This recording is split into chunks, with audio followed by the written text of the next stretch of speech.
everyone, and welcome to this episode of In a Car with IPR.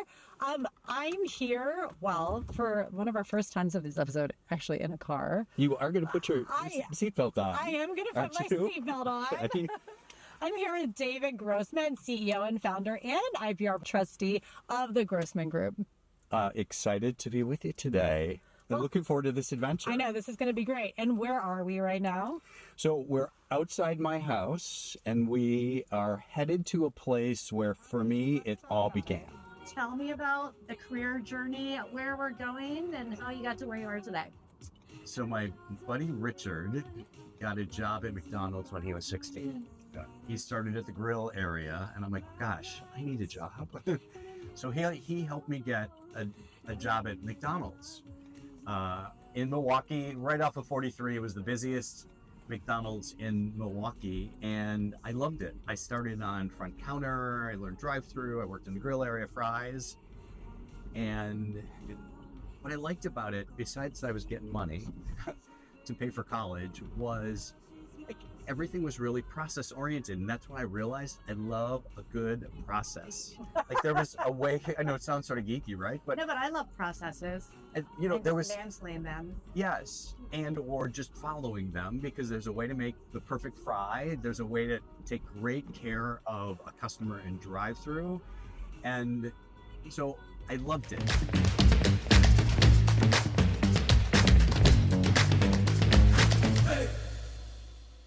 So then how did you go from McDonald's to the Grossman Group?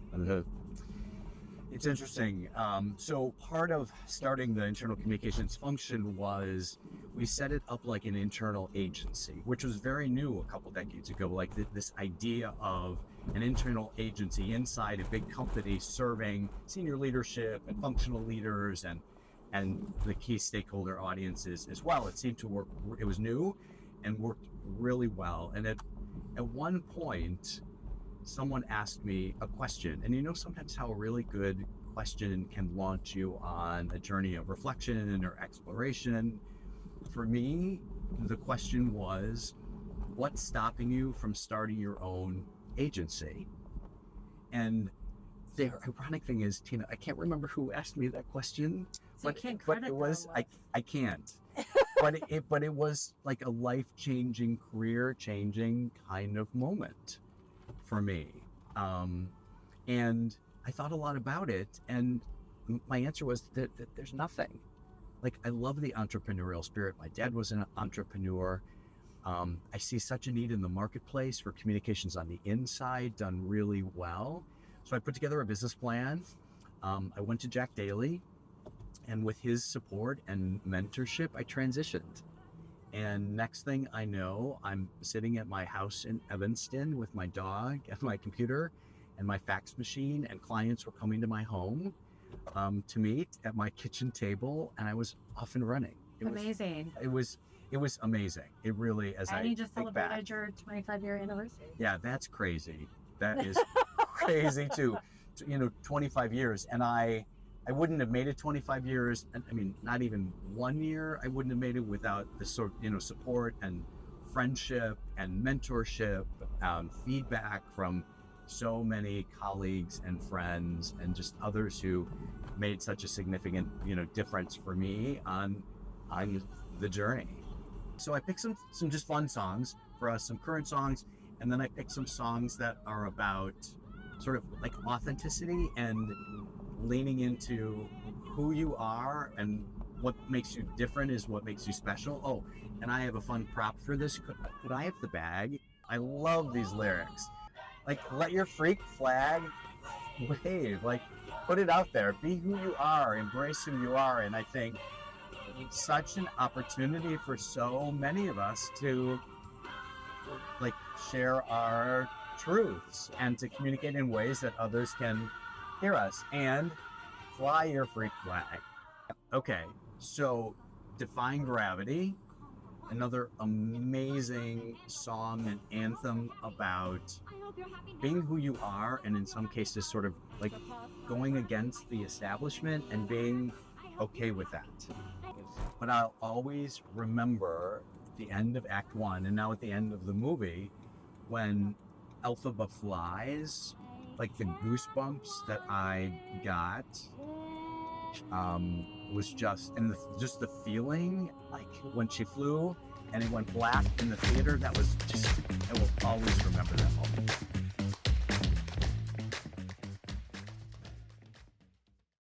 Okay, so here we are in the Grossman Group office. Welcome. It's a really great space. Thank you. So Hey, we used to spend a lot of time here, so wanted it to be a great place to be with lots of food and drink as well. No, it's really great. And so I did want to ask you about the Your Thought Partner, because whenever I email you or any member of your team, it's sent to @yourthoughtpartner.com. And you have this wonderful plaque on the wall. So maybe talk a little bit about that. Yeah, you bet. I have to say, I wish I had come up with a shorter sort of URL for us, because it takes a long time to type, but the concept was super important. So before I left McDonald's, I asked all the leaders that I worked with, like when my team was working at their best, they shared with me what then became the thought partner definition, the sort of pieces and parts and components. And I know it's as relevant today as it was then. This idea of someone who gets you, your business opportunity, what you want to accomplish, someone who asks you tough questions your stakeholders will ask and works with you on the solutions that create value. So someone who's curious and is a good asker of questions, someone who brings to the table their life experience, best practices, and the collective expertise of the firm. So when you get any one of us, you get our collective thinking of all of us and all we bring to the table. And then lastly, probably most importantly, a strategic business person first, a communication change or leadership counselor second. And I think this is the most relevant of all the components. Like, do we all think of ourselves first as business leaders looking to create value for our organizations? And we happen to have an expertise and communication interchange, and that's the lens that we look through life with. No, I really like that, because I think the business piece is the most critical piece for everything that we do, because we're counselors of the overall organization and the business. Yeah. So we partnered on a study with you all, the Grossman Group, looking at employee engagement. And my colleague, Olivia Fajardo, is our director of research. Who's amazing. Love her. Yes. She, it's interesting because I think we talk about employee engagement, but this study really dove into the comms industry, what actually does drive employee engagement in our industry. What do people most care about? What are some important things that people should know about that study? Yeah. So for me, one of the most important drivers we found was the need for development. And I find that rings true in our work with clients as well. How do we help our people develop and feel like they're on a path, they have a trajectory, they are thinking specifically about the skills? And how do we also let them know that it's their responsibility as well to be thinking about how do they develop and ensure they're having those kinds of conversations? We did some research with one of our clients recently around leadership, and this idea of coaching and development was the number one driver for that study as well. And what was so interesting, we had the opportunity to ask business leaders, what did they want? What was important out of their communication partners? And one of the top sort of factors that correlated was around coaching and development. And so I think it is an answer to so many of the challenges we face. How do we upskill, up-level our folks and help them create even more value for the organization? Yeah. So can I ask you about contradictions? Please. I'll explain what this is. Yeah. So I find also at the same time, whenever budgets are tight, professional development dollars, and these development dollars get cut first. And I also find, like in the research, we also asked about flexibility. Like your team is on the road a lot, virtual. And we said, off camera, you were like, I talked to them and we had this conversation, and a lot of them work virtually. But we're seeing a lot of leaders saying you have to come back to the office. And then you'll have these people who are like, if you make me come back to the office, I'm going to leave. And so if we go back to the office, which is for the sake of productivity in this real estate space, but yet even in our research, people who had more flexible choice in how they work, they may still go to the office versus being forced to come back to the office. that people who are more flexible in terms of their ability to schedule where they want to work, they were more engaged, they were more productive. Do you have any thoughts about this sort of what I see as this tension in the workplace? Yeah, I think we're going to continue to see it. People don't like to be told what they need to be doing. And I think everyone needs to remember they have choice and agency always. There are always options and possibilities. I think for leaders today, and this is not just for this topic, for every topic, like, do we all know each of our people individually and what's important to them and what they need? So I may need flexibility because of my work situation. I may need some other accommodations because of where I am in my stage of life. Like, everyone is so different. And I think if we can accommodate for whatever those needs are, it's a big win from an engagement perspective for everybody. So as a leader, do you know everyone on your team and what their needs and special sort of requests are? Which is why it's so challenging. Totally. Well, no question that it's challenging, right. But it has to be like individual by individual approach. But look, what happened in the pandemic? Early on, after we're like, holy cow, like, what is happening? What did leaders do? They talked to each one of their people, right. And they said, what's your situation? How are you handling this? How are you staying safe? How can I help you? It's the same kind of idea and conversation. It's just around, where are you today? So we've done it. I know leaders can do it. So let's see if we can help them do it again. Do you think that it was like very, let's do that in COVID and it's kind of trickled off, or where are we right now? Oh, our scorecard. Yeah, I think we've forgotten, unfortunately, so many of the things that have worked that we did naturally. It was so interesting. So I'm always super curious about what the most effective leaders are doing. So as soon as COVID hit, I was thinking about sort of how are leaders leading? Like, what are they doing? So I talked to a lot of leaders, and they said, look, there's no playbook. They said, we're making things up as we go. And the sort of essence and theme that came out was they were just trying to be human as they were leading, which I thought was super profound and super helpful. And it was out of that idea that I think some strength comes when it comes to engagement. So how do we bring that same heart first kind of empathetic, humanistic approach to the challenges that we face in the workplace today, which are significant? Burnout's at an all-time high. We see lots of disengagement. Right. We see retention-related issues in some cases, and there are all these new sets of buzzwords about how employees are holding on or not, holding on to their jobs. At the end of the day, I feel like leaders have the opportunity to make their team and workplace better through a couple simple actions. Yeah, absolutely. Speaking of heart first, David, I pulled this off of the desk. This is David's talk. You want to talk a little bit about heart first? Yeah. So I talked a little bit a second ago about the genesis. So the essence of Heart First is about bringing empathy, humanity, and authenticity to the workplace. And I wrote this post-COVID, but this idea is even more relevant today than before. We just finished up some research with the Harris poll. I wanted to know and understand what made extraordinary leaders today in our post-COVID world as compared to good leaders or as compared to outdated leaders. And so we did some research with employees, and employees were very clear about what they wanted today, and that was a balance between head and heart. We ended up with 6 drivers of what I'm calling modern leadership today that are a mix of head and heart. And it's not really an either or proposition. And this is something I wish I would have explained better in Heart First, is the need to balance both head and heart, balance strategic thinking with emotional intelligence. So I think we're going to head to our next destination. Yes. Thanks for having us in the Grossman Group. No, thanks for coming. You bet. That's great. So, Tina, tell me a time you would have considered yourself footloose, like a moment in your life.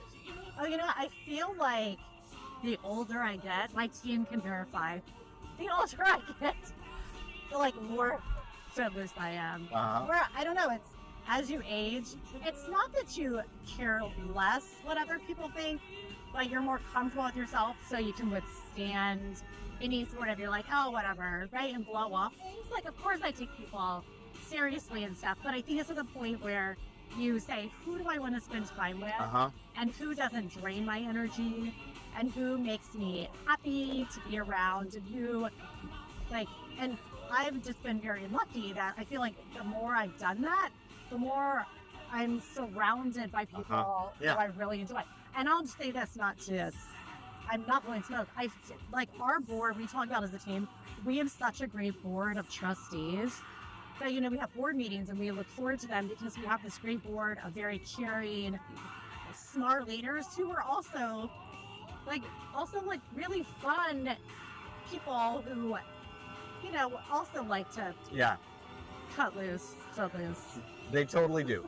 And let me just say too, we do have an amazing board, but part of the reason why the board is amazing, Tina, is because of you and the team, because of the culture that you've built, because of the approach you take to the board. Like, there is room for everybody. There's a feeling of we're all in this together. There's an opportunity for everyone to shine and contribute and bring something. And I think that is rare and a wonderful gift. And so I'm incredibly grateful to you for that. Well, thank you. We will not cut that from the clip. Okay, you want to talk about generative AI? Sure. You can't stop, Tina, can you? Let's talk AI. I can't stop. I'm in. Everyone's talking about. Actually, this is perfect because everyone can't stop talking about it. Like, yeah, of course. It's a lot. Yep. It's a lot. So, well, why are we talking about it so much? Just because it's so prolific and impactful. But we're also talking about it because I feel like we're absolutely still trying to figure out how to integrate it, not just in the comms function, but in organizations as a whole. And hopefully, comms is a central part of hopefully the integration within the workplace. Yes. So, and turning it over to David Grossman to get his viewpoint on this. Yeah, so it's interesting. We did some research recently around transformations and change inside organizations, and not surprisingly, AI is like the number one change happening, and it's also the toughest change to implement inside organizations today. And I think part of the challenge is we may be good at the AI expertise piece, but it's the transformation and change management that it takes that organizations aren't doing very well at it. And therein lies just a huge opportunity. Why? Why aren't they doing a great job at the transformation change management? Yeah, because in a lot of cases, there isn't that internal expertise to be thinking about the need for change management and integrating it very carefully with how we think about the overall communications and adoption as we help people move, prepare for, become ready for, and then actually take on and implement all of the new ways of working that are so critical when it comes to AI. And I am a huge fan of AI. I feel like we need to get to more adoption faster, because what it allows us to do then is to level up where we play from a communications perspective. We can be much more strategic and focused around some of the higher level needs and strategic thinking that only we can provide for the organization. Yeah, absolutely. We're working on a study now, and by we, I mean Olivia Fajardo, our wonderful director of research, is conducting a study with New York Life and looking at that question of integrating it both in the workplace but in the comms function as well. And, and it's really interesting just outside of that study, a bit on a use case and listening to some people who feel like they have it really dialed in. Here's the plan. We have our own pro LLM. We're doing all this training. We're getting people up to speed. And others who are like, I can't access AI at all in my organization. And then you wonder, competitively, how does that? I think your use of AI is going to be a competitive differentiator. It already is becoming a competitive differentiator in so many ways. And for so many of our clients that are on a journey to world class, like their ability to leverage AI in multiple ways is an accelerator to that journey. But like you said, some of our clients like can't even have access to some of the AI related tools. So like if you don't have access to it, how can you start using it? Not to mention some of the sort of best case use case scenarios where AI saves, so much time. Yeah. And the sort of the level up in our ability to contribute at a higher level is a huge plus. The Grossman Group is going to be partnering with Sam Stark, another IPR board member. Yes. Sam Stark, the director of our Digital Media Research Center. Sam, hi Sam. Amazing. She's one of the most brilliant minds out there in AI for sure. Yes, indeed. So we're super excited to partner with her for her team to bring their AI expertise and for our team to bring some human-centered adoption, change management, transformation expertise to help teams with this need that is very much out there today. And we can help, want to help, and it's going to be a critical success factor to the future of all of the great communication teams that are working so hard every day. Great, I love that.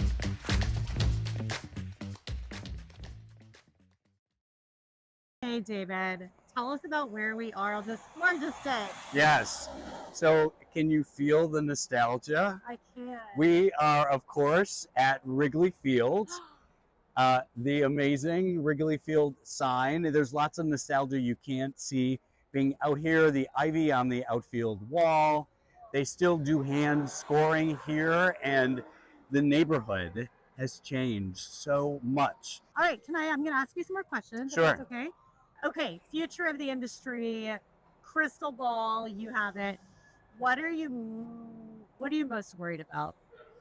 I'm most worried about AI, both as a positive and as a potential detractor. I'm thinking a lot about that. The other thing I think about is, what if we spend as much time and energy on being more human and empathetic in the workplace as we did on AI today? Like, how powerful could that be? I mean, if every week there were 6 different training opportunities on the web by all the best organizations focused on how do we elevate how we lead? Because the reality is there's so much that AI can't do that only humans can do. And like, even more so now, those skills of empathy and emotional intelligence are even more important than ever before because of AI. And my wish, by the way, and can I ask you, could we please stop calling them soft skills? These leadership skills, could we stop calling them soft skills? Hard skills versus soft skills? So, I'm not necessarily hard, but could we call them essential? Right. Like, I know. I think it does us a complete disservice when we call them soft skills. Yes. And it makes it seem like they're less important, or that they don't require as much effort or thought. Exactly. And I think especially in the communications industry, our ability to up our leadership game is going to be a differentiator for how we get to world class even faster. So I guess that's my wish. Can we spend more time and energy and focus on fundamental skills as we do on AI? Okay, so AI affecting like human interaction. However, I'm going to ask you what you're most excited about too. So what are you most excited about? I'm most excited about those communication execs that we're working with who see what's possible and who are on that path, who are on the path to world class, who are thinking about their strategy and structure and systems and staff and sort of training and development, who are thinking about all of that as we think about how do we elevate what we do. Because I think at the end of the day, we all just want to make a difference. And I think like getting our folks on a purposeful path to be even better is good for their development. It's good for our communication teams. It's good for business at the end of the day. Love it.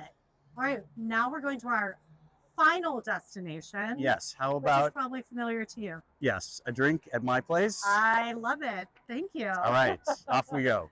Cheers. Cheers. To you. Health. To you. This was super fun. Thank you. This is so great. I love espresso martinis.